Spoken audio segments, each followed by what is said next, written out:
ಹೇಳ್ತಾರೆ. ಪ್ರಸಂಗ ಬರೆದಿದ್ದ ಕಾಲಕ್ಕೆ ಹೇಳಬಾರದು. ಓಂ ನಾರಾಯಣಾಯ ಪರಿಪೂರ್ಣ ಗುಣಾರ್ಣವಾಯ ವಿಶ್ವೋದಯ ಸ್ಥಿತಿಲಯೋನ್ಯತಿ ಪ್ರದಾಯ ಜ್ಞಾನಪ್ರದಾಯ ವಿಬುಧಾಸುರ ಸೌಖ್ಯ ದುಃಖ ಸತ್ಕಾರಣಾಯ ವಿತತಾಯ ನಮೋ ನಮಸ್ತೆ. ಇಷ್ಟೆಲ್ಲ ಹೇಳಿ ಒಟ್ಟಿನ ಮೇಲೆ ವೇದಗಳಲ್ಲಿ ಹೇಳಿದ್ದೆ ಪ್ರಮಾಣ. ನಿರ್ದೋಷತ್ವಾಚ್ಚ ವೇದಾನಾಂ ವೇದೋಕ್ತಂ ಗ್ರಾಹ್ಯಮೇವ ಹಿ. ವೇದಗಳು ನಿರ್ದೋಷವಾದ್ದರಿಂದ ವೇದದಲ್ಲಿ ಹೇಳಿದ್ದನ್ನು ಕೆಡಲೇಬೇಕು. ವೇದೇಶ್ವಪಿ ಪರೋ ವಿಷ್ಣು ಸರ್ವಸ್ಮಾದ್ ಉಚ್ಯತೆ ಸದಾ. ಇನ್ನು ವೇದಗಳಲ್ಲಿ ವಿಷ್ಣುವೇ ಪರಹ ಹರಿರೇವ ಪರಹ ಅಂಥೇಳಿ ಸ್ಪಷ್ಟ ಹೇಳ್ತಿರೋದ್ರಿಂದ ವಿಷ್ಣು ಸರ್ವೋತ್ತಮತ್ವಕ್ಕೆ ಯಾವ ವಿರೋಧನೂ ಇಲ್ಲ ಅಂತ ಹೇಳಿದ್ರು. ಯಾವ ಹೇಳುತ್ತೆ ಸ್ಪಷ್ಟ ಅಂತ ಕೇಳಿದರೆ ಎಲ್ಲ ವೇದನ ಹೇಳಿ ಸರ್ವೇ ವೇದ ಯತ್ವದ ವಾಮನ ಅಂತ ಹೇಳಿಬಿಟ್ಟಿದ್ದಾರೆ. ಸುಮ್ಮನೆ ಸ್ಯಾಂಪಲಿಗೆ ಏನು ಮಾಡ್ತಾರೆ, ಕೆಲವು ವಾಕ್ಯ ಕೋಟ್ ಮಾಡ್ತಾರೆ ಅಷ್ಟೇ. ಇಷ್ಟೇ ವೇದವಾಕ್ಯ ಅಂತ ತಿಳ್ಕೊಬಾರ್ದು. ಇರೋ ವೇದವಾಕ್ಯಗಳು ಅನಂತ. ಆದರೆ ಹೇಳೋದಷ್ಟೀಗ ಅವು ಇಬ್ಬರಿಗೂ ಗೊತ್ತಿರ್ತಕ್ಕ ಕೆಲವು ವಾಕ್ಯಗಳು ಕೋಟ್ ಮಾಡಿಬಿಟ್ಟು ಗೊತ್ತಾಯ್ತಾ ಅಂತ ಹೇಳ್ತಾರಲ್ಲ, ಹಾಗೆ ಹೇಳ್ತಾರೆ. ಯಾವುದು ಅಸ್ಯ ದೇವಸ್ಯ ಮೀಳುಷಃ ವಯಾ ವಿಷ್ಣೋರೇಷಸ್ಯ ಪ್ರಭೃತೆ ಹವಿರ್ಭಿ ವಿದೇಹಿ ರುದ್ರೋ ರುದ್ರಿಯಂ ಮಹಿತ್ವಂ ಯಾಸಿಷ್ಠಂ ವರ್ತಿ ಅಶ್ವಿನಾ ವಿರಾವತ್ ಸುಹಿಶ್ರುತಂ ಕರ್ತಸತಂ ಯುವಾನಂ ಮೃಗನ್ನ ಭೀಮಂ ಉಪಹಂತು ಮುಗ್ರಂ ಯಂ ಕಾಮಯೇತಂ ತಮುಗ್ರಂ ಕೃಣೋಮಿ ತಂ ಬ್ರಹ್ಮಾಣಂ ತಂ ಋಷಿಂ ಸಂಸುಮೇಧಾಂ ಏಕೋ ನಾರಾಯಣ ಆಸೀತ್ ನ ಬ್ರಹ್ಮ ನ ಚ ಶಂಕರಃ ವಾಸುದೇವೋ ವಾ ಇದಮಗ್ರೆ ಆಸೀತ್ ನ ಬ್ರಹ್ಮ ನ ಚ ಶಂಕರಃ ಯದಾ ಪಶ್ಯತೆ ರುಗ್ಮವರ್ಣಂ ಕರ್ತಾರಮೀಶಂ ಪುರುಷಂ ಬ್ರಹ್ಮಯೋನಿಂ ತದಾ ವಿದ್ವಾನ್ ಪುಣ್ಯಪಾಪೇ ವಿಧೂಯ ನಿರಂಜನಃ ಪರಮಂ ಸಾಮ್ಯಮುಪೈತಿ ಯೋ ವೇದ ನಿಹಿತಂ ಗುಹಾಯಾಂ ಪರಮೇ ವ್ಯೋಮನ್ ಸೋಚ್ಯುತೆ ಸರ್ವಾನ್ ಕಾಮಾನ್ ಸಹ ಬ್ರಹ್ಮಣಾ ವಿಪಸ್ಥಿತಾ ಪ್ರಹಾನ್ವಸ್ಯ ಮಹತೋ ಮಹಾನಿ ಸತ್ಯಾಸತ್ಯಸ್ಯ ಕರಣಾನಿ ವೋಚಂ ಸತ್ಯಮೇನವನು ವಿಶ್ವೇ ಮದಂತಿ ರಾತಿಂ ದೇವಸ್ಯ ಗೃಣತೋ ಮಘೋನಃ ಯಚ್ಚಿಕೇತ ಸತ್ಯಮಿತ್ತನ್ನ ಮೋಹಂ ವಸುಸ್ಪಾರ್ಹಂ ಉತ ಚೇತೋತ ದಾತಾ ಸತ್ಯಸ್ಸೋ ಅಸ್ಯ ಮಹಿಮಾ ಕೃಣೇಶ್ಯವೋ ಯಜ್ಞೇಷು ವಿಪ್ರರಾಜ್ಯೇ ಸತ್ಯ ವಿಷ್ಣೋಃ ಗುಣಾಃ ಸರ್ವೇ ಸತ್ಯ ಜೀವೇಶಯೋಃ ಭಿದಾ ಸತ್ಯೋ ಮಿಥೋ ಜೀವಭೇದಃ ಸತ್ಯಂಚ ಜಗದೀದೃಶಂ ಅಸತ್ಯಃ ಜಗತೋ ಸ್ವಗತೋ ಭೇದಃ ವಿಷ್ಣೋಃ ನಾಣ್ಯತಸತ್ಯಕಂ ಜಗತ್ಪ್ರವಾಹಃ ಸತ್ಯೋಯಂ ಪಂಚಭೇದ ಸಮನ್ವಿತಃ. ಲಾಂಗ್ ಕೊಟೇಶನ್ ಇದು, ಗೊತ್ತಾಯ್ತಾ? ಇಲ್ಲಿ ತಾತ್ಪರ್ಯ ಹೇಳಬೇಕಾದ್ರೆ ನೋಡಿ, ಇತ್ಯಾದಿ ವೇದವಾಕ್ಯಂ ದೇವೇಶಯೋರ್ಭಿದಾ ಚೈವ ಪಂಚಭೇದಾ ಇಮೇ ನಿತ್ಯಾಃ ಸರ್ವಾವಸ್ಥಾಸು ಸರ್ವಶಃ ಮುಕ್ತಾನಾಂಚ ನ ಹೀಯಂತೆ ತಾರತಮ್ಯಂಚ ಸರ್ವದಾ ಕ್ಷಿತಿಪಾ ಮನುಷ್ಯಗಂಧರ್ವಾ ದೇವಾಶ್ಚ ಪಿತರಶ್ಚಿರಾಃ ಆಜಾನಜಾಃ ಕರ್ಮಜಾಶ್ಚ ದೇವಾ ಇಂದ್ರಃ ಪುರಂದರಃ ರುದ್ರಃ ಸರಸ್ವತಿ ವಾಯುಃ ಮುಕ್ತಾ ಶತಗುಣೋತ್ತರಾಃ ಏಕೋ ಬ್ರಹ್ಮಾ ಚ ವಾಯುಶ್ಚ ಇಂದ್ರೋ ರುದ್ರಸಮಸ್ತಥಾ ಏಕೋ ರುದ್ರಸ್ತಥಾ ಶೇಷೋ ನ ಕಶ್ಚಿದ್ವಾಯುನಾ ಸಮಃ ಮುಕ್ತೇಷು ಶ್ರೀಸ್ತಥಾ ವಾಯೋಃ ಸಹಸ್ರಗುಣಿತಾ ಗುಣೈಃ ತಥೋನಂತಗುಣೋ ವಿಷ್ಣುಃ ನ ಕಶ್ಚಿತ್ ತತ್ಸಮಃ ಸದಾ ಇತ್ಯಾದಿ ವೇದವಾಕ್ಯಂ ವಿಷ್ಣೋಃ ಉತ್ಕರ್ಷವೇವ ವಕ್ತ್ಯುಕ್ತೈಃ. ಇಲ್ಲಿವರೆಗೂ ಕೂಡ ವಿಷ್ಣು ಕೂಡ ಏನಿವು ಬೇರೆ ಬೇರೆ ಪ್ರಸಂಗದ ವೇದವಾಕ್ಯಗಳನ್ನೆಲ್ಲ ಹೇಳ್ತಾರೆ. ಯಾವ ವಿಷಯ ಮೊದಲೆಲ್ಲ ಹೇಳಿದ್ದೇನೀಗ ಪುರಾಣ ವಾಕ್ಯಗಳನ್ನು ಹೇಳಿದರು. ಈಗ ಹೇಳ್ತಾರೆ ವೇದವಾಕ್ಯಗಳನ್ನೆಲ್ಲ ಫಸ್ಟ್ ಡಿಟೇಲ ಕೋಟ್ ಮಾಡ್ತಾರೆ. ಅದರಲ್ಲಿ ಏನೇನು ಬಂದಿರಬೇಕು ಕೋಟ್ ಮಾಡೋದ್ರಲ್ಲಿ ವಿಷ್ಣು ಸರ್ವೋತ್ತಮತ್ವ ಮತ್ತು ಜಗ ಪಂಚಭೇದ ತಾರತಮ್ಯ ಎಲ್ಲ ಮುಕ್ತರಿಗೂ ದೇವರಿಗೂ ಸಾಮ್ಯ ಇಲ್ಲ, ಅಭೇದ ಇಲ್ಲ, ಮೇನ್ ಟೆನೆಂಟ್ಸ್ ಅವು ಅದಿಷ್ಟು ಎಲ್ಲ ಹೇಳ್ತಾ ಇದ್ದಾರೆ. ಮೊದಲಿಗೆ ಅಸ್ಯ ದೇವಸ್ಯ ಮೇಲ್ಢುಷಃ ವಯಾ ವಿಷ್ಣೋರೇಷಸ್ಯ, ಇವೆಲ್ಲ ಋಗ್ವೇದದ ವಾಕ್ಯಗಳು. ಪ್ರಭೃತೆ ಹವಿರ್ಭಿ ವಿದೇಹಿ ರುದ್ರೋ ರುದ್ರಿಯಂ ಮಹಿತ್ವಂ ಯಾಸಿಷ್ಠಂ ವರ್ತಿ ಅಶ್ವಿನೌ ಇರಾವತ್. ರುದ್ರದೇವರಿದ್ದಾರಲ್ಲ, ಅವ್ರು ಏನು ಮಾಡಿದ್ದಾರೆ, ರುದ್ರ ಪದವಿಯನ್ನು ಹೊಂದಿದರು. ವಿದೇಹಿ ರುದ್ರೋ ರುದ್ರಿಯಂ ಮಹಿತ್ವಂ, ರುದ್ರಿಯಂ ಅಂದರೆ ರುದ್ರದೇವರಿಗೆ ಸಂಬಂಧಪಟ್ಟಂಥ ಹಿರಿಮೆಯನ್ನು ರುದ್ರಪದ ಯೋಗ್ಯರಾದ ಜೀವ ಹೊಂದಿದರು. ಏನು ಮಾಡಿ, ಅಸ್ಯ ದೇವಸ್ಯ ಮೇಲ್ಢುಷಃ, ಈ ದೇವನಾದ ನಾರಾಯಣ ಆರಾಧನೆ ಮಾಡಿಯೇ ಅವರು ಹೊಂದಿದರು. ರುದ್ರದೇವರು ರುದ್ರ ಪದವಿ ಎಲ್ಲಿಂದ ಬಂತದು? ನಾರಾಯಣ ಅನುಗ್ರಹದಿಂದ ಬಂತು. ಅದು ಇಂಪಾರ್ಟೆಂಟ್ ಪಾಯಿಂಟ್. ಎಲ್ಲ ದೇವತೆಗಳ ಪದ ಬಂದಿರೋದು ಎಲ್ಲಿಂದ? ಅದಕ್ಕೆ ಇದೆಲ್ಲ ಇದೇ ವಾಕ್ಯನೇ ದ್ವಾದಶ ಸ್ತೋತ್ರಗಳು ಹೇಳ್ತಾರೆ. ಏನಂತ? ಶಕ್ರೋಗ್ರ ದೀತಿಥಿ ಹಿಮಾಕರ ಸೂರ್ಯ ಸೂನು ಪೂರ್ವಂ ನಿಹತ್ಯ ನಿಖಿಲಂ ಯದಪಂಗಲೇಶಂ ಆಶ್ರಿತ್ಯ ನೃತ್ಯತಿ ಶಿವ ಪ್ರಕಟೋರು ಶಕ್ತಿ ಶ್ರೀಯತ್ಕಟಾಕ್ಷ ಬಲವತಿ ಅಜಿತಂ ನಮಾಮಿ. ಲಕ್ಷ್ಮೀನಾರಾಯಣ ಅನುಗ್ರಹದಿಂದನೇ ರುದ್ರದೇವರು ರುದ್ರ ಪದವಿ ಬಂದಿದೆ. ಯಾರ ಅನುಗ್ರಹ? ವಿಷ್ಣೋಹೋ. ಏಷಸ್ಯ ವಿಷ್ಣೋ ಆ ವಿಷ್ಣು ಅನುಗ್ರಹದಿಂದನೇ ಬಂದಿದೆ. ಪ್ರಭೃತೆ ಹವಿರ್ಭಿ ಹವಿಗಳಿಂದ ಆರಾಧಿತನಾದಂಥ ಯಜ್ಞಾದ ಆರಾಧಿತನಾದ ವಿಷ್ಣು ರುದ್ರದೇವರಿಗೆ ರುದ್ರ ಪದವಿಯನ್ನು ಕೊಟ್ಟ. ಅಶ್ವಿನಿ ದೇವತೆಗಳೇ, ನೀವು ಕೂಡ ವರ್ತನಂ ಜೀವನಂ, ನಿಮ್ಮ ಬದುಕನ್ನು ಎಲ್ಲಿಂದ ಕಡ್ಕೋಬೇಕು ಅಂದರೆ, ಹೇ ಅಶ್ವಿನಿ ದೇವತೆಗಳೇ, ರುದ್ರದೇವರು ಹೀಗೆ ಮಾಡಿದ್ದಾರೆ, ನೀವು ಕೂಡ ಏನು ಮಾಡಬೇಕೀಗ? ಪದವಿ ಸುಖ ಕಾಣಬೇಕು ಅಂತಿದ್ರೆ ಆ ವಿಷ್ಣುವನ್ನೇ ಆರಾಧನೆ ಮಾಡಿ. ಎಕ್ಸಾಂಪಲ್ ಕೊಟ್ಟು ಹೇಳ್ತಿದ್ದಾರೆ. ರುದ್ರದೇವರಿಗೆ ಪದವಿ ಬಂದಿದ್ದು ಯಾರಿಂದ? ವಿಷ್ಣು ಅನುಗ್ರಹದಿಂದ. ನಿಮಗೆ ಇವತ್ತು ಅಂಥ ಪದವಿ ಸಿಗಬೇಕಾದ್ರೆ, ನಿಮ್ಮ ಪದವಿ ಸಿಗಬೇಕಾದ್ರೆ ಏನಾಗಬೇಕು? ನೀವೀಗ ವಿಷ್ಣುವಿನ ಆರಾಧನೆ ಮಾಡಬೇಕು. ಈಗ ಸರ್ಕಾರನೇ ಅವ್ರ ಕ್ವಾಲಿಫಿಕೇಷನ್ ಪ್ರಕಾರ ಕೆಲಸ ಕೊಡ್ತಾರಲ್ಲ, ಹಾಗೆ ಗೊತ್ತಾಯ್ತಾ? ಪರ್ಮನೆಂಟ್ ಜಾಬೇ ಕೊಡ್ತಿರೋದು, ಆದರೆ ಡಿಫರ್ ಆಗುತ್ತೆ, ಕ್ವಾಲಿಫಿಕೇಷನ್ ತಕ್ಕಂತೆ ಕೆಲಸ ಚೇಂಜ್ ಆಗ್ತಾ ಹೋಗುತ್ತೆ. ಆದರೆ ಕೆಲಸ ಕೊಡೋದು ಮಾತ್ರ ಯಾರು? ಸರ್ಕಾರನೇ. ಹಾಗೆ ರುದ್ರದೇವರಿಗೆ ರುದ್ರ ಪದವಿ ಕೊಟ್ಟಂಥ ನಾರಾಯಣನೇ ನಿಮಗೂ ಅಶ್ವಿನಿ ದೇವತೆಗಳ ಪದವಿ ಕೊಡ್ತಾನಾದ್ದರಿಂದ ನೀವು ಏನು ಮಾಡಬೇಕು? ಆತನ ಆರಾಧನೆಯನ್ನೇ ಮಾಡಿರಿ ಅಂತ ಒಂದು ವಾಕ್ಯ. ಹಾಂ, ಅಶ್ವಿನೌ ಹೇ ಅಶ್ವಿನೌ ಅದು ಸಂಬೋಧನೆ. ಇರಾವತ್ ಅಂದರೆ ಅನ್ನಾದಿ ಸಕಲ ಭೋಗಗಳಿಂದ ಕೂಡಿದಂತಹ ಅಶ್ವಿನಿ ಪದವನ್ನು ಹೊಂದಬೇಕಾದ್ರೆ ನೀವು ಕೂಡ ರುದ್ರದೇವರಂತೆ ವಿಷ್ಣುವನ್ನೇ ಆರಾಧನೆ ಮಾಡಿರಿ ಅಂತ ಅರ್ಥ. ಹೌದು, ಇರಾವತ್ತ ಬಿಡಿಸ್ಬೇಕು. ಇರಾ ಅಂದ್ರೆ ಅನ್ನಾದಿ ಭೋಗಗಳಿಂದ ಕೂಡಿದಂತಹ ಪದವಿಯನ್ನು ಹೊಂದಿರಿ. ಯಾರಿಗೆ ಮೊದಲಿರಲಿಲ್ಲ. ವೇದವಾಕ್ಯ ಏನು ಹೇಳುತ್ತೆ? ಯಾವಾಗಲೂ ಇದೆ, ಒಂದು ಕಾಲಕ್ಕೆ ಬಿಟ್ಟು ಹೋಗಿತ್ತು, ಮತ್ತೆ ಬಂತಷ್ಟೇ. ನಾವೇನು ಸೇರಿಸ್ಕೋಬೇಕಾದ್ರೆ ಈಗ ಇಲ್ಲಿ ಅಶ್ವಿನಿ ದೇವತೆಗಳಿಗೆ ಹವಿಷ್ಯನ ಬಗ್ಗೆ ಮಾತಾಡ್ತಾ ಇಲ್ಲ. ಇಲ್ಲಿ ಹವಿಷ್ಯನ ನೀವು ಆರಾಧನೆ ಮಾಡಿ ಅಂತ ಹೇಳ್ತಾ ಇದ್ದಾರೆ. ಅಶ್ವಿನಿ ದೇವತೆಗಳನ್ನು ಆರಾಧನೆ ಮಾಡಿ ಅಂತ ಹೇಳಿ ಏನಾಗ್ತಿತ್ತು? ಈಗ ಅಶ್ವಿನಿ ದೇವತೆಗಳಿಗೇನಿಲ್ಲ, ಆವಿರ್ಭಾಗ ಮೊದಲು ಇರಲಿಲ್ಲ. ಯಾವಾಗ ಹೇಳ್ತಾ ಇರ್ತಾ ಪ್ರಶ್ನೆ ಬರೋದು. ಇವತ್ತು ಉದಾಹರಣೆ, ನಮಗೇನು ಪದವಿ ಇಲ್ಲ, ನೀವು ಯಜ್ಞ ಮಾಡಿ ಅಂತ ಹೇಳ್ತಾರಿಲ್ಲ. ಈಗ ವಿಷ್ಣುವಿನ ಕುರಿತು ಯಜ್ಞ ಮಾಡಿ ಅಂತ ಹೇಳ್ತಾರೆ ಅಷ್ಟೇ. ಇವು ಋಷಿಗಳು ಹೇಳ್ತಿರೋದು, ಅವರಿಗೆ ಉಪದೇಶ ಮಾಡ್ತಿದ್ದಾರೆ. ವೇದ ಪುರುಷ ಉಪದೇಶ ಮಾಡ್ತಿದ್ದಾರೆ. ಯಾವ ರುದ್ರದೇವರಿಗೆ ರುದ್ರ ಪದವಿ ವಿಷ್ಣುವಿನ ಆರಾಧನೆಯಿಂದ ಬಂತೋ ಅಂತ ವಿಷ್ಣುವಿನ ಆರಾಧನೆ ನೀವು ಮಾಡಿ, ನಿಮಗೂ ಬರುತ್ತೆ ಅಂತ ಹೇಳ್ತಾರೆ. ದೇರ್ಫೋರ್ ಅಷ್ಟೇ ಅವರಿಗೆ ಅದಾಧಿಕಾರ ಪ್ರಶ್ನೆ ಇಲ್ಲ. ಈಗ ವಿಷ್ಣುವಿನ ಆರಾಧನೆ ಮಾಡೋದಕ್ಕೆ ಹೇಳ್ತಿರೋದು ಅವ್ರಿಗೆ ಅಷ್ಟೇ. ಹೌದು, ಅಂದರೆ ಇನ್ನೊಬ್ರಿಗೆ ಹೇಳಿದ್ರೆ ಏನಾಗ್ತಿತ್ತು? ವಿಷ್ಣುವಿನ ಆರಾಧನೆ ನೀವು ಮಾಡಿ ಯಜ್ಞಗಳಿಂದ ಅಂದರೆ ಆವಿರ್ಭಾಗ ಇಲ್ಲೆಲ್ಲ ಹೇಗೆ ಮಾಡ್ತಾರೆ ಅಂತ ಕೇಳ್ಬೋದಾಗಿತ್ತು. ಆ ಪ್ರಶ್ನೆ ಬಂದಿಲ್ಲ. ನೀವು ಅಶ್ವಿನಿ ದೇವರಿಗೆ ನೀವು ಆರಾಧನೆ, ವಿಷ್ಣುವಿನ ಆರಾಧನೆ ಮಾಡಿ. ಹವಿಸ್ಕೊಡೋ ಅಧಿಕಾರ ಅವರಿಗಿದೆ, ಯಾವಾಗಲೂ ಇದೆ. ತಗೊಳ್ಳೋ ಅಧಿಕಾರ ಒಂದು ಕಾಲಕ್ಕಿರಲಿಲ್ಲ, ಆಮೇಲೆ ಬಂತಷ್ಟೆ. ಶ್ರುತ ಗರ್ತಸದಂ ವಿಮಾನಂ. ಈಗ ರುದ್ರದೇವರ ವಿಷಯ ಸ್ಪಷ್ಟ ಮಾಡ್ತಾರೆ. ರುದ್ರದೇವರಿಗೆ ಉಪದೇಶ ಮಾಡ್ತಿದ್ದಾರೆ ದೊಡ್ಡವರು ಅವರಿಗೆ.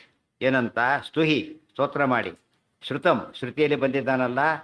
ಗರ್ತಸದಂ, ಗರ್ತ ಅಂತ ಗುಹೆ ಅಂದರೆ ಹೃದಯ ಹೃದಯದಲ್ಲಿದ್ದಾನಲ್ಲ ಪರಮಾತ್ಮ.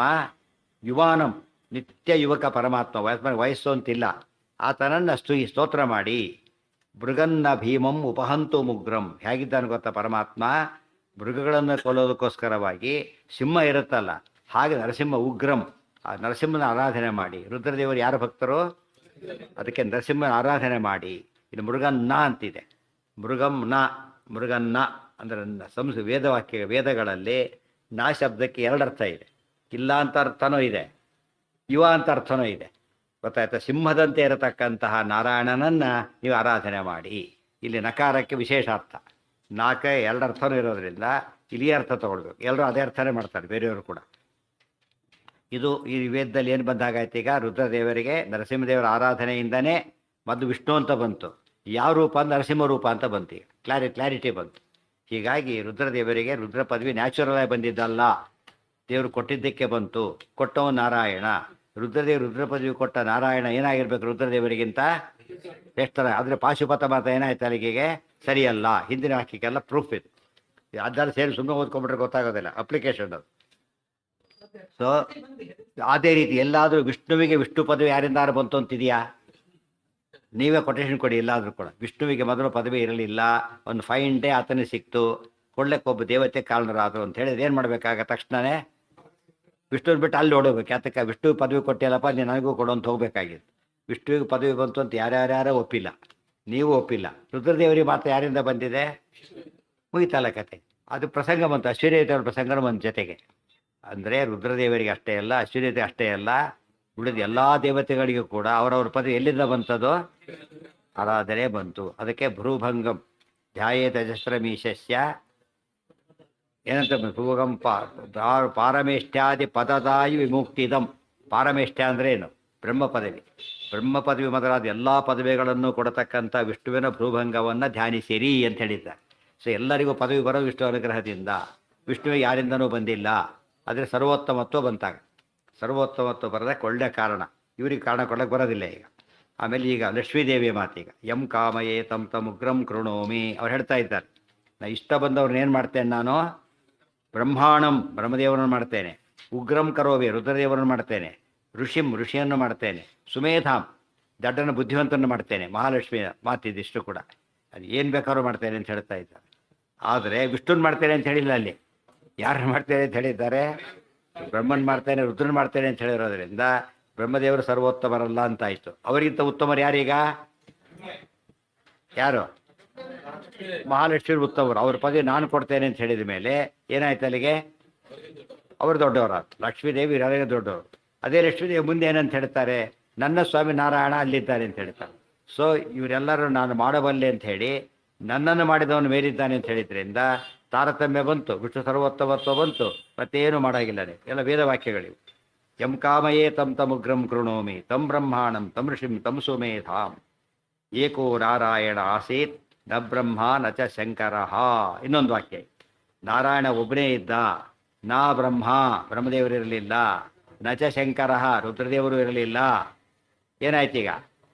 ಸೃಷ್ಟಿಯ ಪ್ರಾರಂಭದಲ್ಲಿ ಆಸೀದೋರಾರುಗಣ ವಾರಿದ ಅಪ್ರಮೇಯ ನಾರಾಯಣ, ಅದು ಪ್ರಮಾಣ. ನಾರಾಯಣ ಒಬ್ಬನೇ ಇದ್ದ ಅಂದಮೇಲೆ ಉಳಿದವರು ಇರಲಿಲ್ಲ. ಪ್ರಳಯ ಕಾಲದಲ್ಲಿ ಯಾರು ಇರಲಿಲ್ಲ. ಸರ್ವೋತ್ತಮ ಆಗ ಚಾನ್ಸೇ ಇಲ್ಲ ಅವರು. ಸರ್ವೋತ್ತಮ ಆಗಲಿಕ್ಕೆ ಮಧ್ಯೆ ಯಾವಾಗಲೂ ಬಂದೆ. ನಾವು ಫೌಂಡರ್ ಪ್ರೆಸಿಡೆಂಟ್ ಅಂತ ಹೇಳಿ ಬರುತ್ತೋ ಅವನೀಗ. ಫೌಂಡರ್ ಪ್ರೆಸಿಡೆಂಟ್ ಯಾವಾಗ ಇರಬೇಕು? ಸ್ಟಾರ್ಟ್ ಆಗ್ಬೇಕಾದ್ರೆ ಇರಬೇಕು. ರುದ್ರಾದಿಗಳು ಯಾವಾಗ ಬಂದರು? ಅವರು ಮಧ್ಯೆ ಯಾವುದೋ ಸ್ಟೇಜಲ್ಲಿ ಬಂದಿದ್ದಾರೆ. ಅವರು ಮೆಂಬರ್ಸೇ ಹೊರತು ಫೌಂಡರ್ ಮೆಂಬರ್ ಅಲ್ಲ. ಫೌಂಡರ್ ಪ್ರೆಸಿಡೆಂಟ್ ಆಗೋ ಚಾನ್ಸೇ ಇಲ್ಲ. ಅದರಿಂದಾಗಿಯೇ ವಿಷ್ಣುವೇ ಏನೋ ಸರ್ವೋತ್ತಮ. ಅಲ್ಲಿಗೆ ಎಂಡ್ ಆಗಬೇಕು. ಸುಮ್ಮನೆ ಓದ್ಕೊಂಡು ಹೋಗಬಾರ್ದು. ಬ್ರಹ್ಮದೇವರಿಲ್ಲ ಅಂತ ಹೇಳಿದ್ರಿಂದ ಅವ್ರ ಮಗ ಶಂಕರ ಅಂಬೋದು ಅವ್ರ ಮಗ. ಸೊ ಮಗ ಮೊಮ್ಮಕ್ಕಳು ಯಾವಾಗಿರ್ತಾರೆ? ಅಪ್ಪ ಬಂದಮೇಲೆ ಬರ್ತಾರೆ. ಸೊ ಇವ್ರು ಯಾರಾಗಿರಲೇ ಇಲ್ಲ. ಅದರಿಂದಾಗಿಯೇ ಇವರು ಸರ್ವೋತ್ತಮರಲ್ಲ. ವಾಸುದೇವೋ ವಾ ಇದಮಗ್ರೆ ಆಸೀತ್. ಇನ್ನೊಂದು ವೇದವಾಕ್ಯ, ವಾಸುದೇವೋ ವಾ ಇದಮಗ್ರೆ ಆಸೀತ್. ಅಗ್ರೆ ಸೃಷ್ಟಿಯ ಪ್ರಾರಂಭದಲ್ಲಿ ವಾಸುದೇವೋ ವಾ, ವಾಸುದೇವ ಒಬ್ಬನೇ ಇದ್ದ. ವಾ ಅಂದರೆ ಏವ, ವಾಸುದೇವ ಮಾತ್ರ ಇದ್ದ. ನ ಬ್ರಹ್ಮಾನಂದ ಶಂಕರ. ಇನ್ನೊಂದು ಶ್ರುತಿ ಮತ್ತೆ ಅದನ್ನು ಕನ್ಫರ್ಮ್ ಮಾಡ್ತಾ ಇದೆ. ನ ಬ್ರಹ್ಮಾನಂದ ಶಂಕರ. ಎಲ್ಲೂ ಕೂಡ ಈ ರೀತಿ ಬಂದಿಲ್ಲ. ಏಕೋ ರುದ್ರೋಣ ದ್ವಿತೀಯಾಯತಸ್ಥೆ ನ ವಿಷ್ಣು ಅಂತ ಬಂದಿಲ್ಲ. ಗೊತ್ತಾಯ್ತಾ? ನಾ ವಾಸುದೇವ ಅಂತ ಬಂದಿಲ್ಲ. ಅದು ಎಲ್ಲ ಇಂಪಾರ್ಟೆಂಟ್ ಇದೆ. ನೋಡ್ಬೇಕಾದ್ರೆ ಸರಿಯಾಗಿ ಓದಿಬಿಟ್ರೆ ಅದು ಏಕೋ ರುದ್ರ ಆದರೆ ವಿಷ್ಣು ಅಂತ ಆಯ್ತಾಗ. ಏಕೋ ನಾರಾಯಣ ಶಬ್ದ ರುದ್ರ ಅಂತ ಅರ್ಥ ಮಾಡೋಂಗಿಲ್ಲ ಅವರು. ಯಾತಕ್ಕೆ? ಏಕೋ ನಾರಾಯಣ ಅಂತಿದೆ. ನೋಡಿದರೆ ಅರ್ಥ ಮಾಡಿದ್ರಿ. ನೀವು ರುದ್ರ ಅಂತ ಏನು ಅರ್ಥ ಮಾಡಿದಿರಿ? ಏಕೋ ರುದ್ರ ನಾರಾಯಣ ಅಂತ ಮಾಡಿದ್ರೆ ಇಲ್ಲೋ? ನಾವು ಶಿವ ಅಂತ ಮಾಡ್ತೀವಿ ನಾರಾಯಣ ಶಬ್ದಕ್ಕೆ. ಈ ರೀತಿ ಮಾಡಿದ್ದಾರೆ, ಈ ರೀತಿ ಮಾಡಿದ್ದಾರೆ ಕೆಲವರೆಲ್ಲ. ಅದಕ್ಕೆ ಉತ್ತರ ಏನು ಅಂದರೆ, ಮುಂದಿದೆ ಶಿವ ಇಲ್ಲ ಅಂತ ಅಲ್ಲೇ ಇದೆ, ನಾವು ಸೇರಿಸಿಲ್ಲ ಅದರ. ಅಲ್ಲಿ ಏಕೋ ರುದ್ರೋ ನದ್ವಿತೀಯ ಆಯತಸ್ಥೆ ಇದೆ, ನಾವಿಷ್ಟು ಅಂತ ಮುಂದಿಲ್ಲ. ಅದು ಸಾವಕಾಶ. ಇದೇನಿದು? ನಿರವಕಾಶ. ನ ಬ್ರಹ್ಮ ನ ಚ ಶಂಕರ. ಗೊತ್ತಾಯ್ತಾ? ಅವಾಗ ಏನಾಯಿತು? ಒಬ್ಬರು ರಿಪೋರ್ಟ್ ಮಾಡ್ಕೊಂಡು ಬರಲಿಲ್ಲ. ಅವರು ಅಪಾಯಿಂಟ್ ಆರ್ಡ್ರ್ ಕೊಟ್ಟರು, ಬರಲಿಲ್ಲ. ನೆಕ್ಸ್ಟ್ ಅಂತ ಕೊಟ್ಟರು. ನೆಕ್ಸ್ಟ್ ಏನು ಮಾಡಿದೆ? ನನಗೆ ಕೊಟ್ಟಿದ್ದು ಯಾವನೋ ಹೋದ. ಲಿಸ್ಟಲ್ಲಿ ನೆಕ್ಸ್ಟ್ ಇದ್ದಾನೆ, ಸೆಲೆಕ್ಟೆಡ್ ಇನ್ನೊಬ್ರು ಇದ್ದಾನೆ, ಅವನಿಗೆ ಕೊಡ್ತೀವಿ. ಇವನಿಗೆ ಕೊಡೋದಿಲ್ಲ. ಯಾರಿಗೆ ಕೊಡ್ತಾರೆ? ಇನ್ನೊಬ್ಬ ನೆಕ್ಸ್ಟ್ ಅಲ್ಲಿ ಸೆಲೆಕ್ಟ್ ಆಗಿಬಿಟ್ಟಿದ್ದಾರೆ ಆಗಲೇ. ಅವನು ಬರೆದು ನೆಕ್ಸ್ಟ್ ಚಾನ್ಸ್ ಅವನಿಗೆ. ಅದು ಮತ್ತೆ ನನಗೆ ಕೊಡಿ, ಇನ್ನೊಬ್ರು ಇದ್ದಾರೆ, ನೀವು ಕೊಡೋದಿಲ್ಲ ಅಂತ ಹೇಳ್ತಾರೆ. ಲಿಸ್ಟಲ್ಲಿ ಇಲ್ಲೇ ಇದೆ ನೀನು. ಕೊನೆಗೆ ವೇಕೆಂಟ್ ಉಳಿಯುತ್ತೆ ಹೊರತು ಯಾವುದ್ರಲ್ಲಿ ಇವ್ರಿಗೆ ಕೊಡೋದಿಲ್ಲ. ಯಾರು ಇಲ್ಲ ನಾನು ಕೊಡ್ತೇನೆ ಅಂತ ಕೊಡೋಗಿಲ್ಲ. ಅದಕ್ಕೇನೆ ನ ಬ್ರಹ್ಮ ನ ಚ ಶಂಕರ. ವಾಸುದೇವ ಇದ್ದ, ನಾರಾಯಣ ಇದ್ದ ಅಂತ ಹೇಳಿದ್ರಿಂದ ವಾಸುದೇವ ರೂಪನೂ ಇತ್ತು, ನಾರಾಯಣ ರೂಪನೂ. ಇನ್ನೊಂದು ಅರ್ಥ ಬಂತಾಗ, ನಾರಾಯಣ ರೂಪ ಒಂದೇ ಇತ್ತು, ಉಳಿದ ರೂಪಗಳು ಆಮೇಲೆ ಬಂದವು. ಆದ್ದರಿಂದ ಮೂಲ ರೂಪ ಒಂದೇ ನಿತ್ಯ, ಉಳಿದ ರೂಪಗಳು ನಿತ್ಯ ಅಲ್ಲ ಅಂತ ಹೇಳೋಗಿಲ್ಲ. ವಾಸುದೇವ ಇದ್ದ ಅಂಥೇಳಿ ಎಲ್ಲ ರೂಪಗಳು ಎಲ್ಲ ಕಾಲಕ್ಕೂ ಇದ್ವು. ದೇವರು ಮತ್ತೊಂದು ಮಹಿಮೆ ಬಂತಾಗ ಎರಡು ಮಹಿಮೆ ಹೇಳೋದಕ್ಕಿಂತ ಏನಾಗ್ತಿತ್ತು? ಎಲ್ಲ ಸರ್ತಿನೂ ಏಕೋ ನಾರಾಯಣ ಅಂತ ಅಷ್ಟೇ ಇದ್ದುಬಿಟ್ಟಿದ್ರೆ ಏನಾಗ್ತಿತ್ತು? ನಾರಾಯಣ ರೂಪ ಮಾತ್ರ ಇತ್ತೇ ಹೊರತು ವಾಸ್ತವಾದಿ ರೂಪಗಳು ಅನಿತ್ಯ ರೂಪಗಳು ಅಂತ ವಾದ ಮಾಡ್ಬೋದಾಗಿತ್ತು. ಆದರೆ ಆ್ಯಕ್ಚುಲಿ ಏನೇ ಆಗಿದೆ ಈಗ? ಎಲ್ಲ ರೂಪಗಳು ಇವೆ. ಆದ್ದರಿಂದ ವಿಷ್ಣುವಿನ ಎಲ್ಲ ರೂಪಗಳು ನಿತ್ಯ, ಅವನು ಮೂಲ ರೂಪ ನಿತ್ಯ, ಭೇದ ಇಲ್ಲ, ಎಲ್ಲ ಪ್ರೂವ್ ಆಗಿವೆ. ಉಳಿದವ್ರಿಗೆ ಮೂಲ ರೂಪನೇ ಇಲ್ಲ ಆ ಟೈಮ್ನಲ್ಲಿ. ಅವತಾರ ಬಿಟ್ಬಿಡಿ. ನಾ ಅಶ್ವತ್ಥಾಮ ಅಂತ ಬಂದಿಲ್ಲ, ನಾ ದುರ್ವಾಸ ಅಂತ ಬಂದಿಲ್ಲ. ಫಸ್ಟ್ ಏನು ಬಂದಿಲ್ಲ ಅಲ್ಲಿ? ಮೂಲ ರೂಪನೇ ಬಂದಿಲ್ಲ. ಫಸ್ಟ್ ಆಫ್ ಆಲ್ ಆರಂಭದಲ್ಲಿ ಅದೇ ಇಲ್ಲ. ಅವರೆಲ್ಲ ಕೂಡ ಅನಂತರದವರಾದ್ದರಿಂದ ಅವರು ಸರ್ವೋತ್ತಮರಲ್ಲ. ಇದು ಎರಡನೇದು. ಇವೆಲ್ಲ ಅರ್ಥ ಮಾಡ್ಕೋಬೇಕು, ಅಪ್ಲೈ ಮಾಡ್ಕೋಬೇಕು. ಫಸ್ಟು ಮೀನಿಂಗು, ಸೆಕೆಂಡು ಅಪ್ಲಿಕೇಶನ್, ಯಾತಕ್ಕೆ ಹೇಳ್ತಾ ಇದನ್ನೆಲ್ಲ ಕೂಡ ಅಂಥೇಳಿ. ಇನ್ನೊಂದು ಯದಾ ಪಶ್ಯತೆ ರುಗ್ಮ ವರ್ಣಂ ಕರ್ತ, ಇದೆಲ್ಲ ನೋಡಿ ಬೇರೆ ಡೌಟ್ ಬರುತ್ತಾಗ ಬಿಟ್ಟು ಸರ್ವತ ಡೌಟ್ ಬರೋ ಚಾನ್ಸಸ್ಸೇ ಇಲ್ಲ. ಇದೆಲ್ಲ ನೋಡಿದ್ದಕ್ಕೆ ಇವರು ತಿರುಗುಬಡಿತಾಚಾರ್ಯ ಅಂತವ್ರು ಏನಾಗಿಬಿಟ್ರು, ಅವರು ಬಿಟ್ಟು ಸರಿಯಾಗಿ ಕನ್ವರ್ಟ್ ಆಗಿಬಿಟ್ಟು ಮತ್ತೆ ವಾಪಸ್ ಬರೋ ಚಾನ್ಸ್ ಇಲ್ಲ. ಯಾಕೆ ಸರಿಯಾಗಿ ನೋಡಿಬಿಟ್ಟಿದ್ದಾರೆ ಈಗಾಗಲೇ. ಇನ್ನೊಂದು ವಾಕ್ಯ ಸಿಗಲಿಲ್ಲ, ಸಿಕ್ಕರೆ ಇದು ವಿರೋಧ ಬರೋದಿಲ್ಲ. ಮತ್ತೆ ಅಕಸ್ಮಾತ್ 100% ಈ ರೀತಿ ಬಂದರೆ ಒಂದು ಕಡೆಗೆ ಏಕೋ ರುದ್ರಃ ಆಸೀತ್ ನಾ ವಿಷ್ಣು ಅಂತ ಬಂದರೆ ಏನು ಆಡ್ಬೇಕು ಅದಕ್ಕಾಗ? ವೇದಗಳಿಗೆ ಏನು ಬಂದಾಗೈತೆ, ಕಾಂಟ್ರಡಿಕ್ಷನ್ ಬರುತ್ತಾಗ. ವೇದ ಹಾಗೆ ಹೇಳೋ ಚಾನ್ಸ್ ಇದೆಯಾ? ಚಾನ್ಸ್ ಇಲ್ಲ, ಮುಗಿದೋಯ್ತು, ಕ್ಲೋಸಲ್ಲಿ. ಆಗಲೂ ಸಾಧ್ಯತೆ ಇಲ್ಲ. ಒಂದು ಕರೆ ಹೇಳಿದ ಮೇಲೆ ಒಬ್ಬ ವ್ಯಕ್ತಿನ ಪರೀಕ್ಷೆ ಮಾಡಬೇಕಾದ್ರೆ ಜೀವನ ಪೂರ್ತಿ ಪರೀಕ್ಷೆ ಮಾಡಬೇಕಾಗಿಲ್ಲ. ಎಷ್ಟು ಸಾಕು ನಿಮಗೆ? ಸ್ಥಾಲಿ ಪುಲಾಕ ನ್ಯಾಯ 3 ಕಡೆ ನೋಡಿಬಿಟ್ರೆ ಏನು ಗೊತ್ತಾಗುತ್ತೆ? ಅವು ಇಲ್ಲದ ಇವ್ರ ಪ್ರಕಾರ ಗತಿ ಸಾಮಾನ್ಯ ಅಂತ ಉತ್ತರ. ಅದು ಗತಿ ಸಾಮಾನ್ಯ ಅಂತ ಏನು ಮಾಡ್ದ, ಒಂದು ಕಾರ್ಡ್ ತೆಗೆದು ನೋಡ್ದ, ಅನ್ನಾಗಿದೆ ಇಲ್ಲಿ ನೋಡ್ದ, ಅದಾಗಿತ್ತು, ಮತ್ತೆ ತೆಗೆದು ಇವಾಗಿದೆ, ಉಳಿದಾಗಿದೆ ಅಂತ ಏನು ಗ್ಯಾರಂಟಿ ಅಂತ ಮತ್ತೆ ತೆಗೆದ, ಮತ್ತೆ ಇದು ಎಲ್ಲ ತೆಗೆದಾಕ್ಬಿಟ್ಟ, ಕೊನೆಗೆ ಇಲ್ಲೇ ಇಲ್ಲ ಅದು ಖಾಲಿ. ಆ ರೀತಿ ಯಾರು ಮಾಡ್ತಾರಾ? ಮಾಡೋದಿಲ್ಲ. ಅದಕ್ಕೇನು ಮಾಡಬೇಕಾಗ 4 ನೋಡಿದ ಮೇಲೆ ಉಳಿದು ಹಾಗೇ ಇರುತ್ತೆ. ಗತಿ ಸಾಮಾನ್ಯಾತ್, ಎಲ್ಲದಕ್ಕೂ ಒಂದೇ ಉತ್ತರ. ಆದ್ದರಿಂದ ಒಂದು ಕಡೆ ರಾಮಾಯಣದಲ್ಲಿ ರಾಮ ವಿಷ್ಣು ಆತ ಸರ್ವೋತ್ತಮ, ಮಹಾಭಾರತ ಕೃಷ್ಣ ವಿಷ್ಣು ಆತ ಸರ್ವೋತ್ತಮ. ಸೊ ರಾಮ ಸರ್ವೋತ್ತಮ ಅಂದರೂ ಅದೇ, ಕೃಷ್ಣ ಸರ್ವೋತ್ತಮ ಅಂದರೂ ಅದೇ, ವಿಷ್ಣು ಸರ್ವೋತ್ತಮ ಅಂದರೂ ಅದೇನೆ. ಆದರೆ ಶಿವ ಸರ್ವೋತ್ತಮ ಮ್ಯಾಚ್ ಮಾಡೋಕ್ಕೆ ಬರೋದಿಲ್ಲ. ಯಾಕೆ? ಶಿವ ಯಾರು? ಬೇರೆ ದೇವತೆ. ಬ್ರಹ್ಮ ಯಾರು? ಬೇರೆ ದೇವತೆ. ಇಲ್ಲಿ ವಾಸುದೇವ, ಸಂಕರ್ಷಣ, ರಾಮ, ಕೃಷ್ಣ, ನರಸಿಂಹ ಎಲ್ಲ ಯಾರು? ಒಬ್ಬನೇ ದೇವತೆ. ಈ ರೀತಿ ವಾದ ಮಾಡಿಲ್ಲ ಪುಣ್ಯಕ್ಕೆ ಯಾರು ಕೂಡ. ವಿಷ್ಣು ಸರ್ವೋತ್ತಮ ಅಂತ ಹೇಳಿ ನರಸಿಂಹ ಸರ್ವೋತ್ತಮ ಅಂತ ಕೆಳಗೆ ಬಂದಿರೋದ್ರಿಂದ ವಿಷ್ಣು ಸರ್ವೋತ್ತಮನಲ್ಲ. ಮತ್ಸ್ಯ ಸರ್ವೋತ್ತಮ ಅಂತ ಬಂದಿರೋದ್ರಿಂದ ವಿಷ್ಣು ಸರ್ವೋತ್ತಮನಲ್ಲ. ಈ ವಾದ ಯಾರೂ ಮಾಡಿಲ್ಲ. ಯಾಕೆ? ಅವೆಲ್ಲ ವಿಷ್ಣು ರೂಪ ಅಂತ ಪ್ರೂವ್ ಆಗಿಬಿಟ್ಟಿದೆ. ಅವೆಲ್ಲ ವಿಷ್ಣು ರೂಪಗಳಾದ್ದರಿಂದಾಗಿನೇ ಯಾವ ರೂಪ ಸರ್ವೋತ್ತಮ ಅಂದ್ರೆ ಏನಾಯ್ತು ಅಲ್ಲಿಗೆ?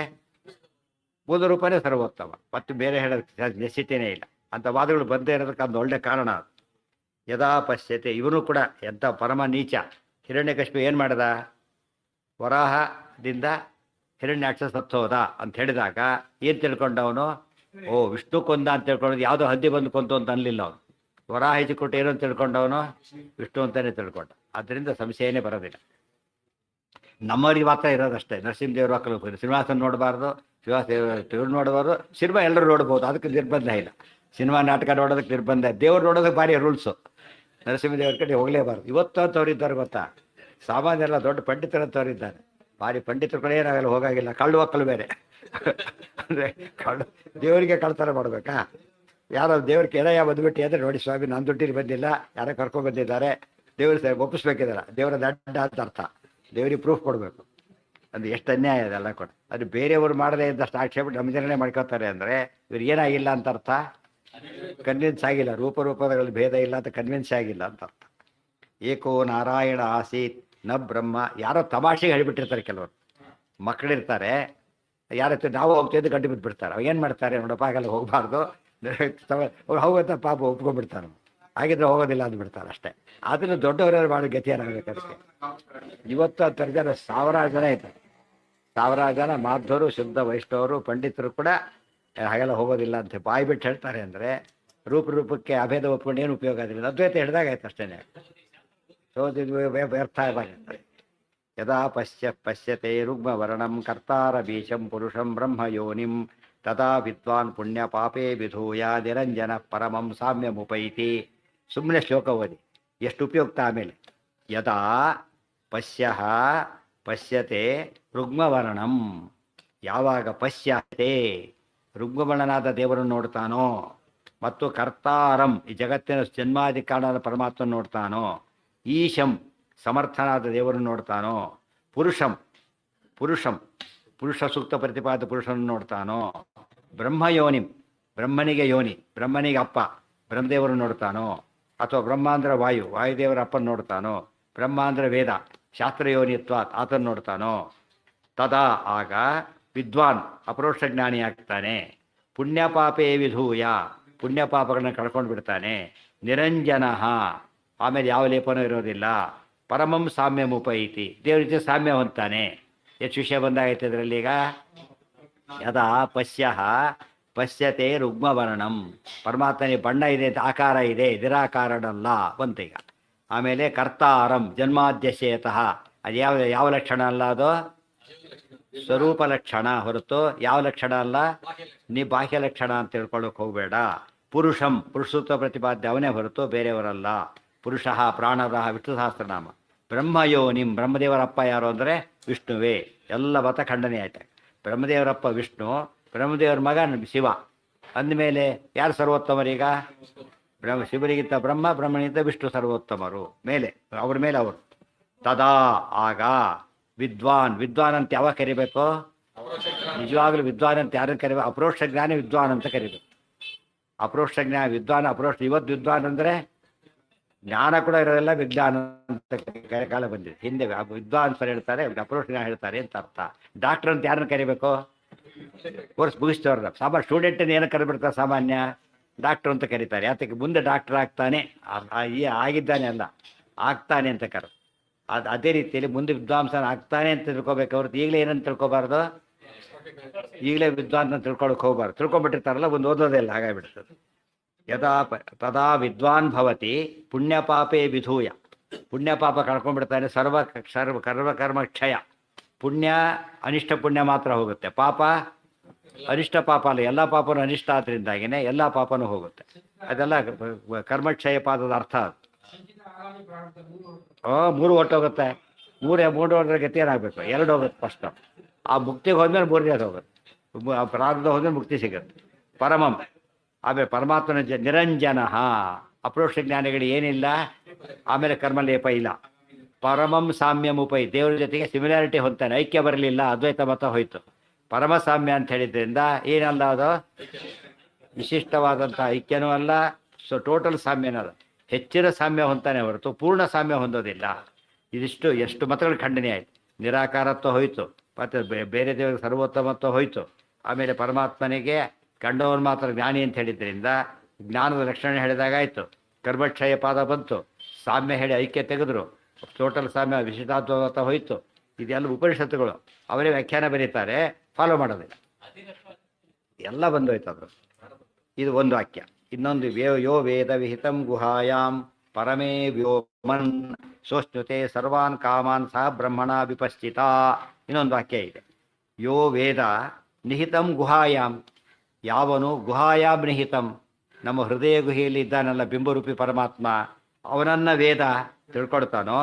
ಅದಕ್ಕೆ ಯಾವ ಗುಹೆ? ಪರಮೇ ವ್ಯೋಮನ್. ಯಾವ ಆಕಾಶ ಇದು? ಪರಮಾಕಾಶ ಇದೆ. ಹೃದಯದಲ್ಲಿ ಒಂದು ದೊಡ್ಡ ಆಕಾಶ ಇದೆ, ಅಲ್ಲಿ ಪರಮಾತ್ಮ ಇದ್ದಾನೆ. ಅವನ್ನ ಯಾವಾಗ ತಿಳ್ಕೊಡ್ತಾನೋ ಅಂದರೆ ಬಿಂಬರೂಪ ಉಪಾಸನೆ ಮಾಡಿ ಅದು ಸಾಕ್ಷಾತ್ಕಾರ ಮಾಡಿಕೊಂಡು ಅಪ್ರೋಕ್ಷ ಜ್ಞಾನಿ ಅನ್ನಿಸ್ಕೊಂಡು ಇರ್ತಾನಲ್ಲ, ಅವನು ಮಾತ್ರ ಮುಕ್ತಿಗೆ ಹೋಗ್ತಾನೆ ಹೊರತು ಬೇರೆಯವರಿಗೇನಿಲ್ಲ, ಮುಕ್ತಿ ಇಲ್ಲ ಅಂತ ಹೇಳ್ತಾರೆ. ದೇವರಿಗೆ ಹೊರಗೆ ದೇವನ ಕಂಡ್ರೆ ಉಪಯೋಗ ಇಲ್ಲ. ಎಲ್ಲಿ ಕಾಣಬೇಕು? ಒಳಗೆ ಕಾಣಬೇಕು, ಹೃದಯ ಗುಹೆಯಲ್ಲಿ ಕಾಣಬೇಕು. ಹೃದಯ ಗುಹೆಯಲ್ಲಿರೋ ರೂಪಕ್ಕೆ ಏನಂತಾರೆ? ಬಿಂಬರೂಪ ಅಂತ ಕರೀತಾರೆ. ಅದನ್ನು ನೋಡಬೇಕು. ಸೋ ಅಶ್ನುತೆ ಸರ್ವಾನ್ ಕಾಮಾನ್. ಅವನು ಎಲ್ಲ ಕಾಮನೆಗಳನ್ನು ಹೊಂತಾನೆ ಅಂದರೆ ಮುಕ್ತಿಯ ಡೆಫಿನೇಷನ್ ಅದು. ಎಂ ಸುಖಿ ಕಾಮಯತೆ ಅರ್ಥವತ್ರ, ಮುಕ್ತನಾಗ್ತಾನೆ ಅಂತ ಅರ್ಥ. ಮತ್ತೆ ಐಕ್ಯ ಹೊಂದಿಲ್ಲ, ಬ್ರಹ್ಮಣ ಸಹ ದೇವ್ರ ಜೊತೆಗಿರ್ತಾನೆ. ದೇವ್ರ ಜೊತೆಗಿರ್ತಾನೆ ಹೊರತು ದೇವರಾಗೋದಿಲ್ಲ. ಅವ್ರ ಜೊತೆ ಬಂದರು ಅಂದರೆ ಇಬ್ಬರು ಒಂದೇ ಆಗಿಬಿಟ್ರಲ್ಲ. ಜೊತೆ ಬಂದರು ಅಂದರೆ ಏನು ಬಂದರು? ಭೇದ ಇಟ್ಕೊಂಡೇ ಬಂದರು ಅಂತ ಅರ್ಥ. ಅದಕ್ಕೆ ಇನ್ನೊಂದು ಅರ್ಥ, ದೇವ್ರ ಜೊತೆಗಿದ್ದು ಭೋಗ ಮಾಡ್ತಾನೆ, ದೇವರಾಗೋದಿಲ್ಲ. ಅಥವಾ ಬ್ರಹ್ಮಣ ವಿಪಸ್ಥಿತ ಸಹ, ಬ್ರಹ್ಮದೇವರಿದ್ದಾರೆ, ಅವ್ರ ಜೊತೆಗಿರ್ತಾರೆ ಅಂತ ಹೇಳಿದ್ರಿಂದ ನಾರಾಯಣ ಇದ್ದಾನೆ, ಬ್ರಹ್ಮದೇವರಿದ್ದಾರೆ, ಉಳಿದು ಮುಕ್ತರಿದ್ದಾರೆ, ಅವ್ರ ಜೊತೆಗಿರ್ತಾನೆ ಹೊರತು ಏನಾಗೋದಿಲ್ಲ, ಯಾರು ಒಂದೊಂದು ಆಗೋದು. ಜೀವ ಭೇದನ ಬಂತು, ಜೀವೇಶ್ವರ ಭೇದನ ಬಂತು, ಎಲ್ಲ ಬಂತದ್ದು. ವಿಪಸ್ಥಿತ ಅಂದರೆ ಜ್ಞಾನಿ. ವಿಪಸ್ಥಿತ ಬ್ರಹ್ಮಣ, ಜ್ಞಾನಿಗಳಾದ ಬ್ರಹ್ಮದೇವರ ಜೊತೆಗಿದ್ದು ಸರ್ವ ಕಾಮನೆಗಳನ್ನು ಕೂಡ ಅವನು ಅಶ್ನುತೆ ಅನುಭವಿಸ್ತಾನೆ. ಪ್ರಘಾನ್ವಸ್ಯ ಮಹತೋ ಮಹಾನಿ ಸತ್ಯಾಸತ್ಯಸ್ಯ ಕರಣಾನಿ ವೋಚಂ ಸತ್ಯಮೇನೋ ಮನು ವಿಶ್ವೇ ಮದಂತಿ ರಾತಿಂ ದೇವಸ್ಯ ಗೃಣತೋ ಮಹೋನಃ. ಪ್ರಘಾನುವಸ್ಯ ಮಹತೋ ಮಹಾನಿ ಸತ್ಯಾಸತ್ಯಸ್ಯ ಕರಣಾನಿ ವೋಚಂ. ಈ ಪ್ರಾಣ ಕೊನೆ ಸೇರಿಸ್ಕೋಬೇಕು. ಪ್ರವೋಚಂ ಸಾಮಾನ್ಯವಾಗಿ ಈ ನಮ್ಮ ಕ್ಲಾಸಿಕಲ್ ಸಂಸ್ಕೃತದಲ್ಲಿ ಹೇಗಿರುತ್ತೆ ಅಂದರೆ ಅದಕ್ಕೆ ಇರೋ ಒಂದು ಉಪಸರ್ಗ ಮತ್ತು ಕ್ರಿಯಾಪದ ಎರಡು ಜೊತೆಗಿರುತ್ತೆ. ಗೊತ್ತಾಯ್ತಾ? ಬೇರೆ ಇರೋದಿಲ್ಲ. ಉಪಾಗಚ್ಚತ್, ಅನ್ವಗಚ್ಚತ್, ಅನು ಆಗಚ್ಚತ್, ಉಪ ಆಗಚ್ಚತ್, ಹಾಗೆ ಜೊತೆಗಿರುತ್ತೆ. ವೇದದಲ್ಲಿ ಹಾಗಲ್ಲ, ಜೊತೆಗಿರ್ಬೋದು, ಬೇರೆ ಎಲ್ಲಿ ಬೇಕಾದ್ರೆ ಇರ್ಬೋದು, ಅದು ಸೇರಿಸ್ಕೋಬೇಕಲ್ಲಿ. ಪ್ರವೋಚಂ ಸೇರಿಸ್ಕೋಬೇಕದು. ವೈದಿಕ ಸಾಹಿತ್ಯಕ್ಕೂ ನಮ್ಮ ಇದಕ್ಕೂ ವ್ಯತ್ಯಾಸ ಇದೆ. ನಾನು ಅಸ್ಯ ಮಹತೋ ಮಹಾನಿ, ದೇವರಿದ್ದಾನಲ್ಲ ಈತನ ಮಹಿಮೆಗಳು ಎಂಥದ್ದು ಗೊತ್ತಾ? ಮಹತೋ ಮಹಾನಿ, ಮಹತ್ಗಿಂತ ಭಾರಿ ದೊಡ್ಡದು. ಸತ್ಯಸ್ಯ, ಇವು ಸತ್ಯನಾಮಕ ಭಗವಂತ, ಸತ್ಯ ವಿಷ್ಣು. ಸತ್ಯಾನಿ, ಪರಮಾತ್ಮನ ಮಹಿಮೆಗಳೆಲ್ಲ ಏನವು? ಸತ್ಯವಾದ ಮಹಿಮೆಗಳು. ಕರಣಾನಿ, ಮೋಕ್ಷಕ್ಕೆ ಸಾಧನಗಳು. ಅವನ್ನೆಲ್ಲ ಉಪದೇಶ ಮಾಡಿದ್ದೇವೆ ನಿಮಗೆ ಅಂತ ಹೇಳ್ತಾರೆ. ಅದೇ ದೇವ್ರ ಮಹಿಮೆ ಸತ್ಯ ಅಂತ ಹೇಳಿದ ಮೇಲೆ ಸಗುಣ ಬ್ರಹ್ಮ ಸತ್ಯ ಅಂತ ಆಯ್ತು ಅಲ್ಲಿಗೆ. ಅವನು ಮಾಯೆಯಿಂದ ಬಂದ, ಮಾಯೆಯಿಂದ ಸಾಮಾನ್ಯ ಏನು ಬರುತ್ತೆ ನಿಮಗೆ? ಅವ್ರು ಏನು ಹೇಳ್ತಾರೋ ಗೊತ್ತಾ? ಮಾಯೆಯಿಂದಾಗಿ ಪರಮಾತ್ಮನೇ ಗುಣಗಳು ಬಂದವು. ಯಾವ ಗುಣ ಬಂದು? ಜಗತ್ ಸೃಷ್ಟಿ ಮಾಡೋ ಗುಣ ಬಂತು. ಯೋಚನೆ ಮಾಡಿ. ಮೋಸದಿಂದ ಅವನಿದಾದ ಅಂತ ಹೇಳಕ್ಕೆ ಬರುತ್ತಾ? ಮೋಸದಿಂದ ನಿಜವಾಗ್ಲೂ ಕೂಡ ಒಳ್ಳೇದನ್ನ ಸಾಧಿಸ್ಲಕ್ಕೆ ಬರುತ್ತಾ? ಬರೋದಿಲ್ಲ. ಅಂದಮೇಲೆ ಏನರ್ಥ? ಈಗ ಜಗತ್ ಸೃಷ್ಟಿಯಾದಿ ಕರ್ತೃತ್ವ ಅನ್ನೋದಕ್ಕೆ ಮಾಯೆ ಬಂದರೆ ಬರಬೇಕಾದು. ಮಾಯೆ ಅಂದರೆ ಮೋಹ. ಅದು ಮೋಹದಿಂದ ಬರುತ್ತಾ? ಯಾವುದರಿಂದ ಬರುತ್ತೆ? ಅವನು ಮೊದಲು ದಡ್ಡ ಇದ್ದ, ಮೊದಲು ಭಾರಿ ಜಾಣ ಇದ್ದ, ಆಮೇಲೆ ಅವನಿಗೆ ಮೋಹ ಬಂದುಬಿಡ್ತು, ದೊಡ್ಡ ಇಂಜಿನಿಯರ್ ಆಗಿಬಿಟ್ಟ. ಅರ್ಥ ಆಯ್ತಾ? ಮೊದಲು ಭಾರಿ ದಡ್ಡ ಇದ್ದ, ಫೈನ್ ಡೇ ಮೋಹ ಬಂತು, ದೊಡ್ಡ ಡಾಕ್ಟರ್ ಆಗಿಬಿಟ್ಟ. ಹೀಗೆ ಎಳೆದಾಗಾಯ್ತು ಅಷ್ಟೇ. ಪರಮಾತ್ಮ ನಿರ್ಗುಣ ಬ್ರಹ್ಮ ಏನಾಗಿಬಿಟ್ಟ? ಸಗುಣ ಬ್ರಹ್ಮ ಆಗಿಬಿಟ್ಟ. ಈ ಅರ್ಥ ಇದೆ, ಅದು ಮಾಯೆಯಿಂದ. ಹೀಗೆ ಹೇಳಬೇಕು, ಉಲ್ಟಾ ಪಟ್ಟು ಹೇಳ್ಬೋದು. ಹೇಗೆ? ಸಗುಣ ಬ್ರಹ್ಮ ಇದ್ದ, ಪಾಪ ಮಾಯೆ ಬಂತು, ನಿರ್ಗುಣ ಆಗಿಬಿಟ್ಟ ಅಂತ ಹೇಳ್ಬೋದು. ಅದು ಕರೆಕ್ಟ್ ಹೊತ್ತಾನೆ. ಯಾಕೆ? ಯಾವಾಗಲೂ ಯಾವ್ದು ಸರಿ? ಗುಣ ನಿರ್ಗುಣ ಸಗುಣದಲ್ಲಿ ಯಾವುದಪ್ಪ ಒಳ್ಳೇದು? ಬೆಟರ್ ಯಾವ್ದು? ಸಗುಣ ಬೆಟರ್ ನಿರ್ಗುಣ? ಸುಮ್ಮನೆ ನೀವು ಅದ್ವೈತ ತಲೆಯಲ್ಲಿ ಹಾಕ್ಬೇಡಿ ಅವರಿಗೆ. ಸುಮ್ಮನೆ ಕೇಳಿ ನೋಡಪ್ಪ, ಗುಣ ಇರೋದು ಒಳ್ಳೇದು, ಗುಣ ಇಲ್ದಿರೋದು ಒಳ್ಳೇದು ಅಂತ ಕೇಳಿ. ಎಂಥ ಹುಚ್ಚರು ಏನಂತ ಉತ್ತರ ಕೊಡ್ತಾರೆ. ಹೌದಾ? ಹಾಗಿದ್ರೆ ಏನಾಗಬೇಕು? ಮಾಯೆ ಬಂದಾಗ ಹೈಯರಿಂದ ಲೋಯರಿಗೆ ಬರ್ತಾ, ಲೋಯರಿಂದ ಹೈಯರಿಗೆ ಹೋಗ್ತಾನ. ಲೋಯರಿಂದ ಹೈಯರಿಗೆ ಹೋದ್ರೆ ಮಾಯೆ ಆಗ್ಬೋದು, ಪ್ಲಸ್ ಪಾಯಿಂಟ್ ಆಯಿತು. ಕೋಮಾದಲ್ಲಿದ್ದವ್ರಿಗೆ ಚಪ್ಪಾಳಿ ಹಾಕ್ಬಿಡೋದು, ಸದ್ಯ ಭಾರಿ ಗ್ರೇಟ್ ಆಗಿಬಿಟ್ಟ ಅಂತೇಳಿ. ಮೂರ್ಖತರ. ಲೋಯರ್ ಆಗಬೇಕು. ಅಂದಮೇಲೆ ಸಗುಣ ಬ್ರಹ್ಮ ನಿರ್ಗುಣ ಬ್ರಹ್ಮ ಆಗ ಲೋಯರು. ಇವ್ರ ಪ್ರಕಾರ ಅದೇ ಹೈಯರು. ಅದು ಏನು ಗೊತ್ತಿಲ್ಲ ಇವರಿಗೆ, ಇದೇ ಗೊತ್ತಿಲ್ಲ. ಯಾವ್ದು ಒಳ್ಳೇದು ಯಾವ್ದು ಕೆಟ್ಟದೇ ಗೊತ್ತಿಲ್ಲ. ಹಿಂದೆ ಹೇಳಿದ್ನಲ್ಲ ನಾನು, ಏನಂತ ಗೊತ್ತಾ? ಪಾಸಾಗಿದ್ದಾನೆ, ಸರಿ ಅನ್ಸೋದಿಲ್ಲ. ಆರ್ಡಿನೆನ್ಸ್ ತೊಗೊಂಡಿದ್ದಾನೆ, ಭಾರಿ ಗ್ರೇಟ್ ಅವ್ರು. ಯಾಕೆ ದೊಡ್ಡ ಪದ ಆರ್ಡಿನೆನ್ಸ್ ತೊಗೊಂಡಾಗ ಏನರ್ಥ? ಅದಕ್ಕೆ ಎಷ್ಟು ದೊಡ್ಡ ಪದ ಅರ್ಥ ನೀಟಾಗಿ ಕಾಣುತ್ತೆ. ನೋಡಿದಾಗ ಒಂಥರ ಗಂಭೀರವಾಗಿ ಕಾಣುತ್ತೆ. ಆದ್ದರಿಂದ ನಿಮ್ಮಡು ಬರೀ ತಮ್ಮಡು ಆರ್ಡಿನೆನ್ಸ್ ತೊಗೊಂಡಿದ್ದ. ಇನ್ನೊಬ್ಬರು ಸಿಂಗಲ್ ನಾನು ನೋಡಿದೆ ಡಬಲ್ ತೊಗೊಂಡಿದ್ದಾರೆ. ನೋಡೋರಿಗೆ ಏನಿಸುತ್ತೆ? ಅದೆಲ್ಲ ಈ ಅದ್ವೈತದ ಎಫೆಕ್ಟ್ ಅದಿಷ್ಟು ಕೂಡ. ಅಂದರೆ ಬಯ್ಯೋ ಪದಗಳು ಏನಾಗಿದೆ ಇವಾಗೆ? ಹೊಗಳ ಪದ ಕಾಣಿಸ್ತಾ ಇದೆ. ಅದಕ್ಕೆ ಅದೇನದು? ಏಷ ಪಾಷಂಡವಾದ. ಇವೆಲ್ಲ ಏನದು? ಪಾಷಂಡವಾದನೇ, ಸರಿಯಾದ ವಾದಗಳಲ್ಲ.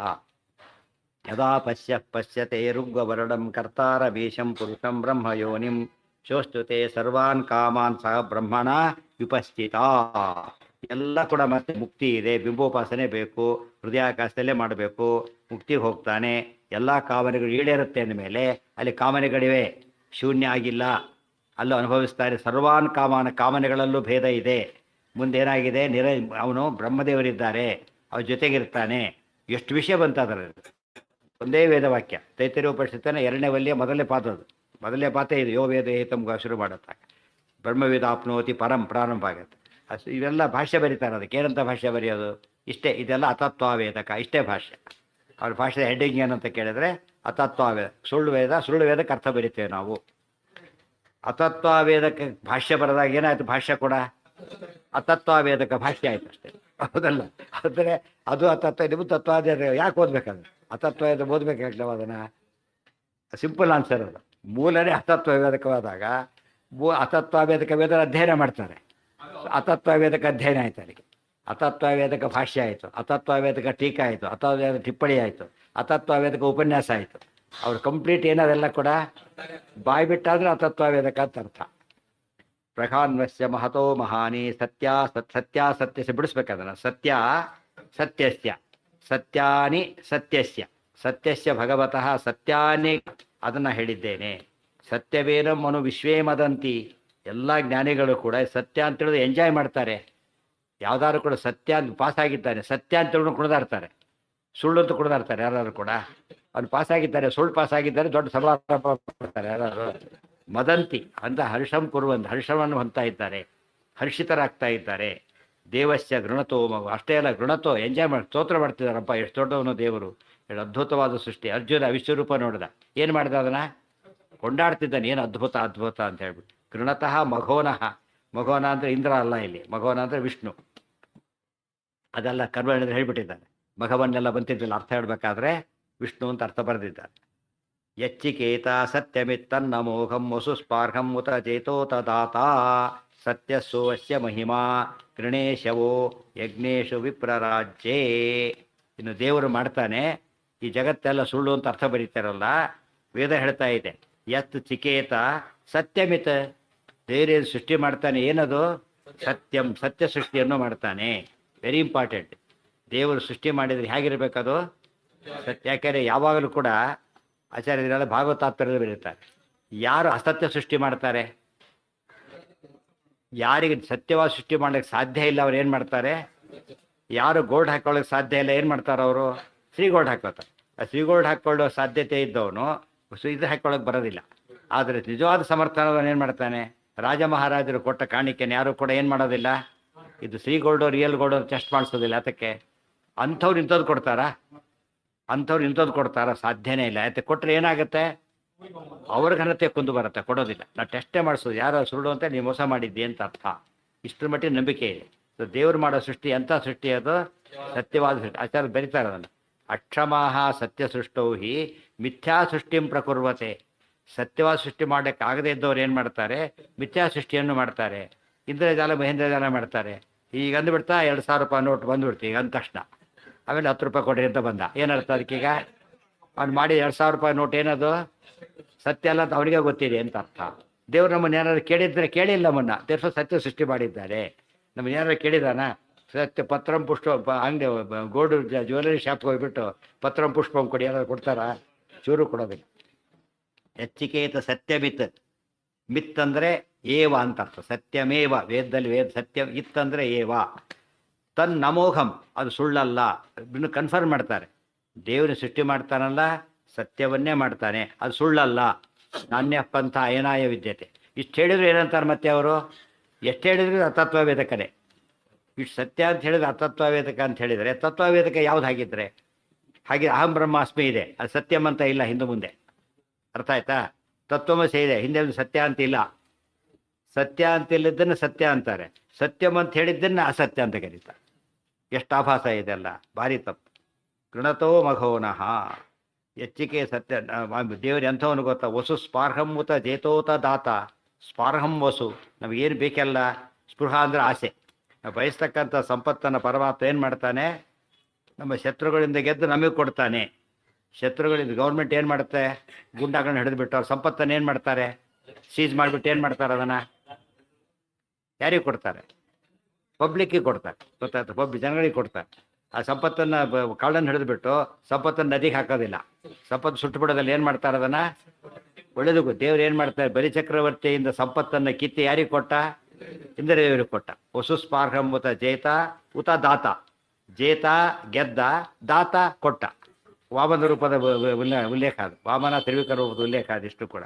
ಜೇತೋತ ದಾತ, ತಾನು ತೊಗೊಳ್ಳಿಲ್ಲ, ಅದು ಇಂಪಾರ್ಟೆಂಟ್. ನಾನೇ ತಾನು ತೊಗೊಂಡು ಹೋಗ್ಬಿಡಲಿಲ್ಲ, ತಾನು ತೊಗೊಂಡು ಏನಾಗ್ತಿತ್ತು ಇಲ್ಲಿಗೆ ಪೂರ್ಣ ಅಂದರೆ ತಾನು ಹೊಡ್ಕೊಬಿಟ್ಟು. ಯಾರೋ ಕಂಪ್ಲೇಂಟ್ ಕೊಟ್ಟರು, ಪಾಪ ಪೊಲೀಸ್ ಕಂಪ್ಲೇಂಟ್ ಕೊಟ್ಟರು, ಕಳ್ಳನ ಹಿಡಿದು ಅವ್ರು ತೊಗೊಂಡ್ಬಿಟ್ರು, ಪಂಚಾಯಿತಿ ಆಗಿರ್ತಾರೆ.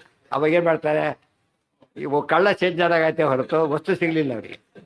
ಕಳ್ಳ ಚೇಂಜ್ ಮಾಡೋಕ್ಕೆ ದೇವರು ಬಂದಿಲ್ಲ, ವಸ್ತು ಕೊಳ್ಳಕ್ಕೆ ಬಂದಿದ್ದ. ಇವತ್ತಿನ ಪರಿಸ್ಥಿತಿ. ಸತ್ಯಸ್ಸು ಅಸ್ಯ ಮಹಿಮಾ, ದೇರ್ ಫೋರ್ ಇನ್ನೊಂದು ಶ್ರುತಿ ಇದು. ಸತ್ಯಸ್ಸು ಅಸ್ಯ ಮಹಿಮಾ, ಇವನು ಮಹಿಮೆ ಎಂಬ ಸತ್ಯವಾದ ಮಹಿಮೆ, ಮಹಿಮಾ. ಅದಕ್ಕೆ ನಮ್ಗೆ ಈಗ ಅನಿಸುತ್ತೆ ಸತ್ಯನಾರಾಯಣ ಅಂತ ಯಾತಕ್ಕೆ ಹೆಸರಿಟ್ರು ಅಂದರೆ, ಅದ್ವೈತ ಮಾತು ಕೇಳಿ ಕೇಳಿ ಕೇಳಿ ಸುಳ್ಳು ಅಂತ ಅನಿಸಿತ್ತಲ್ಲ, ಅದು ಅಲ್ಲ ಸತ್ಯನಾರಾಯಣ ಸತ್ಯನಾರಾಯಣ ಅಂತ ಹೇಳಿ ಸಾಕಿದ. ಇಲ್ದವ್ರು ಹೇಳ್ಬೇಕಾಗಿದ್ದಿಲ್ಲ, ಭಾರಿ ಸುಳ್ಳು ಹಿಡ್ದಾಗಿದ್ರು, ನಿಜವಾದ್ದು ಅಂತ ಹೇಳ್ತೇವಲ್ಲ ಹಾಗೆ. ಗಣೇ ಶವಃ ಯಜ್ಞೇಶು ವಿಪ್ರರಾಜ್ಯೆ. ಈತ ಪರಮಾತ್ಮನನ್ನು ನಾವು ಸ್ತೋತ್ರ ಮಾಡ್ತೇವೆ ಎಲ್ಲಿ, ಯಜ್ಞಗಳಲ್ಲಿ. ಯಜ್ಞ ಅಂದರೆ ಏನೋ, ವಿಪ್ರರಾಜ್ಯ, ಬ್ರಾಹ್ಮಣರ ಸಾಮ್ರಾಜ್ಯ ಅಂತ ಕರೀತಾರೆ. ಬ್ರಾಹ್ಮಣರ ಸಾಮ್ರಾಜ್ಯ ಯಾವುದು, ಧನ ಅಲ್ಲ, ಜ್ಞಾನ. ಬ್ರಾಹ್ಮಣರ ಸಾಮ್ರಾಜ್ಯ ಜ್ಞಾನದ ಸಾಮ್ರಾಜ್ಯನೇ ಹೊರತು ಈ ಸಾಮ್ರಾಜ್ಯ ಅಲ್ಲ. ಈ ಜ್ಞಾನ ಸಾಮ್ರಾಜ್ಯಕ್ಕೆ ಅವ್ರ ಕಾಲಿ ಬಿಡ್ತಾರೆ, ಆದರೆ ಇವ್ರಿವ್ರ ಕಾಲಿ ಬಿಡಬೇಕಾಗಿಲ್ಲ. ಯಾತಕ್ಕೆ, ಇವತ್ತು ಲೋಕ ಇಷ್ಟೆಲ್ಲ ಧರ್ಮ ಕೆಟ್ಟು ಹಾಳಾಗಿ ಹೋಗಿದ್ರು ಕೂಡ ಯತಿಗಳಿಗೆ ಬಂದಂಥ ರಾಜಮಹ ನಮಸ್ಕಾರ ಮಾಡ್ತಾರೆ. ಯತಿಗಳು ಮಾಡಬೇಕಾಗಿಲ್ಲ, ಅವರಿಗೆ ಎಕ್ಸ್ಪೆಕ್ಟೂ ಮಾಡೋದಿಲ್ಲ. ಅವ್ರ ಮೇಲೆ ಕುಡಿಸ್ತಾರೆ, ಕೆಳಗೆ ಕೊಡ್ತಾರೆ. ಇದೇನು ತೋರಿಸುತ್ತಿದ್ದು, ಜ್ಞಾನದ ಮಹಿಮೆ ಏನೇನೂ ಗೊತ್ತಿಲ್ಲ ಅವರಿಗೆ. ಅಷ್ಟು ಅನ್ಸ್ಪೈಟ್ ಆಫ್ ದಟ್ ಏನಂತಾರೆ ಅವರು ದೊಡ್ಡವರು ಒಪ್ಕೊಂಡ್ಬಿಡ್ತಾರೆ. ಇದೆಲ್ಲ ನೋಡಿದರೆ ಜ್ಞಾನದ ಮಹತ್ವ ಎಲ್ಲ ಕಾಲಕ್ಕೂ ಇದೆ, ಅದು ಮಿಸ್ಯೂಸ್ ಮಾಡ್ಕೋಬಾರ್ದು ಅಷ್ಟೇ. ಬ್ರಾಹ್ಮಣರ ಸಾಮ್ರಾಜ್ಯ ಅಂದರೆ ಜ್ಞಾನ ಹೊರತು ಇದಲ್ಲ. ಆಗ ನಮಗೆ ಸುಧಾವ ಪಠನೀಯ ವಸುಧಾವ ಪಾಲನೀಯ. ಆ ಸ್ತೋತ್ರ ಅರ್ಥ ಹೊಸ ಅರ್ಥ ಆಗುತ್ತೆ. ರಾಜ್ಯ ಆಳಬೇಕು ಅಂದರೆ ಈ ರಾಜ್ಯ ಆಳಬೇಕಲ್ಲ, ಬ್ರಾಹ್ಮಣರ ಸುರ ಓದಬೇಕು, ಬ್ರಾಹ್ಮಣರ ಸಾಮ್ರಾಜ್ಯ ಆಳಬೇಕು ಅಂತ ಅರ್ಥ. ಅವನು ಮುಂದೆ ಬರ್ತಾನೆ ಅಂತ ತಾತ್ಪರ್ಯ. ಇದಿಷ್ಟು ಮಹಿಮೆ. ಹೇಳ್ತೇನೆ. ಶವಃ ಸಂಸ್ಕೃತದಲ್ಲಿ ಶವ ಶಬ್ದಕ್ಕೆ ಈ ಎರಡರ್ಥನೂ ಇದೆ. ಕ್ಲಾಸಿಕಲ್ನಲ್ಲಿ ಶವ ಅಂದರೆ ಏನು? ಶವ ಅಂದರೆ ಶವನೇ. ಅದು ವೇದಗಳಲ್ಲಿ ಶವ ಅಂದರೆ ಇದು ಅಕಾರ ಅಂತ ಶಬ್ದ ಶವ ಅಂತ ಹೇಳೋದು. ಅಲ್ಲಿ ಸಕಾರ ಅಂತ ಶಬ್ದ ಮನಃಶಬ್ದ ಮನಃ ನಡೆಯುತ್ತಲ್ಲ ಹಾಗೆ. ಶವ ಅಂದರೆ ಸುಖಂ ಅಂತ ಅರ್ಥ. ಶವಃ ಗೃಣೆ, ಸುಖಬುದ್ಧಿಶ್ಯ ಗೃಣೆ. ನಾವು ಸುಖ ಕೊಡಲಿ ಅಂತ ದೇವರನ್ನು ಪ್ರಾರ್ಥನೆ ಮಾಡ್ತೇವೆ ಅಂತ ಅರ್ಥ. ಇದು ಕನ್ನಡದ ತಗೊಳ್ಬಾರ್ದಾಗ ಗೊತ್ತಾಯ್ತಾ? ಸಂಸ್ಕೃತ ಶಾ ಶಾ ಶಿ. ಶಿ ಅಂದ್ರೇನೀಗ? ಶವ ಅಂದರೆ ಸುಖ, ಶಿವ ಅಂದ್ರೇನು? ಶಂಕರ. ಸುಖವಾಗಿದ್ದವನೇ ಸುರದೇವರ ಹಿರಿಮೆ, ಅದು ಸುಖವಾಗಿದ್ದಾರೆ ಅಂತ ಶಿವ ಶಿವ. ಅದಕ್ಕೆ ನಾವು ಹೇಳ್ಬೇಕಾದ್ರೆ ಕೆಟ್ಟ ಮಾತು ಬಿದ್ದ ಶಿವ ಶಿವ ಶಿವ ಅಂತಾರೆ. ಯಾತಕ್ಕೆ ಅಂದರೆ ಒಳ್ಳೇದಾಗಲಿ ಅಂತ ಅದಕ್ಕೆ ಅರ್ಥ. ಕೆಟ್ಟ ಮಾತು ಕೇಳಿದ್ದಕ್ಕೆ ಮಂಗಳಕರವಾದ ಪದ ಉಪಯೋಗಿಸ್ತಾರೆ. ಶವ ಶಿವ. ಇದರಲ್ಲಿ ಮಾತ್ರ ಕ್ಲಾಸಿಕದಲ್ಲಿ ಅರ್ಥ ಬರಲಿಲ್ಲ. ಯಾವುದು ಬಂತು ಅದರಲ್ಲಿ? ಬರೀ ಶವ ಅಂದರೆ ಶವ ಅಂತಾನೆ ಬಂತು. ಆ ವೇದದಲ್ಲಿ ಮಾತ್ರ ಎರಡರ್ಥನೂ ಇದು ಇದೆ ಅದು ಇದೆ. ಮುಖ್ಯವಾಗಿ ಯಾವುದಿದೆ ಅಂದರೆ ಸುಖ ಅಂತ ಅರ್ಥನೇ ಇದೆ. ಅದಕ್ಕಾಗಿ ಗೃಣೇಶ ಶವ ಅಲ್ಲಿಗಿರಲಿ. ನಾಳೆ ದಿವಸ ಮುಂದಿನ ಮಾತು. ನಾಳೆ ಅಂದರೆ ನಾಡಿದ್ದು. ಸರ್ವೇಂದ್ರಿಯ ಪ್ರೇರಕೇಣ ಶ್ರೀ ಪ್ರಾಣಪತಿನೇರಿತಃ ಯದವೋಚಮಹಂ ತೇನ ಪ್ರಿಯತಾಂ ಕಮಲಾಲಯ. ಈ ಗೌಡ ಬ್ರಹ್ಮ ಸಗುಣ ಬ್ರಹ್ಮ ಅಂತಾರಲ್ಲ, ಈಗ ನಾಳೆ ಅಂದರೆ ನಾಡಿದ್ದು ಅಂತ ಅರ್ಥ. ಯಾಕೆ ನಾಳೆ ಹಬ್ಬದಕ್ಕೆ ಬಾಧಕ ಇದೆ, ಅವ್ರಿಗೆ. ಅದು ಬೇರೆ ದಿವಸ ನಾಳೆ ಅಂದರೆ ನಾಳೆ ಅಂತಾನೆ ಅರ್ಥ.